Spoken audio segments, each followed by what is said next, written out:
l'Algérie est la mère de tous les malheurs de notre région. J'aurais tant voulu, chers collègues, que les moments qui traversent le Maroc, le deuil de ces familles, les décès, les milliers de morts, les milliers de blessés, les destructions, vous aurez incité à garder le silence, à respecter le moment et, comme vous le dites, à être solidaire. On ne peut pas verser des larmes de crocodile et en même temps attaquer un pays qui vit toujours dans un drame. Vous manifestez votre solidarité, votre soutien, mais en même temps, vous injectez votre venin. Vous insultez les morts. Vous insultez les Marocains. Ça fait 50 ans que vous nous rabâchez ces choses-là. Ça fait 50 ans que vous dites que vous n'êtes qu'une partie neutre, qui n'est pas partie prenante. Ça fait 50 ans que vous prétendez défendre un principe. Mais qui êtes-vous, l'Algérie? Qui êtes-vous, monsieur le président, monsieur l'ambassadeur, si vous n'êtes pas partie prenante? L'Algérie, pourquoi a-t-elle pris la parole? Parce qu'elle est neutre? Parce qu'elle n'est pas partie prenante? Parce que juste elle défend un principe? Parce qu'elle défend le référendum? Mais vous commettez énormément de distorsions historiques. Vous faites preuve d'ignorance de ce qu'a fait les Nations Unies. Vous parlez de référendum et vous parlez des résolutions du Conseil de sécurité. Vous avez oublié que le Conseil de sécurité, ça fait pratiquement 23 ans qu'il ne parle plus de référendum. Vous parlez du principe de l'autodétermination. Mais vous êtes comme un avocat commis d'office qui prétend défendre le droit et le principe, et en même temps, il le viole.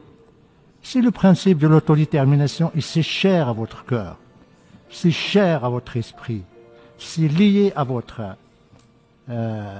histoire, à votre ADN, pourquoi vous ne l'appliquez pas chez vous? Il y a un peuple qui existait avant l'État algérien, qui revendique son droit à l'autodétermination depuis des décennies, le peuple kabyle. Vous lui refusez ce que vous voulez offrir à des populations qui revendiquent leur marocanité. Et vous voulez paraître comme une partie qui n'a pas d'intérêt direct, mais vous êtes concerné, vous êtes responsable.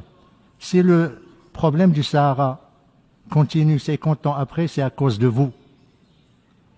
Et vous continuez toujours à prétendre que vous n'êtes rien, vous n'êtes pas responsable, vous n'avez rien à faire. C'est les Nations Unies. Mais les Nations Unies vous disent, venez aux tables rondes.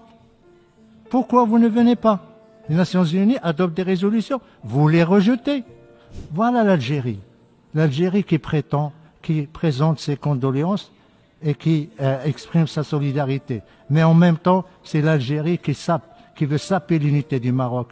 C'est l'Algérie qui, depuis 50 ans, ne fait que armer, financer, diriger un mouvement séparatiste, groupe armé, qui a en plus des connexions avec le terrorisme international.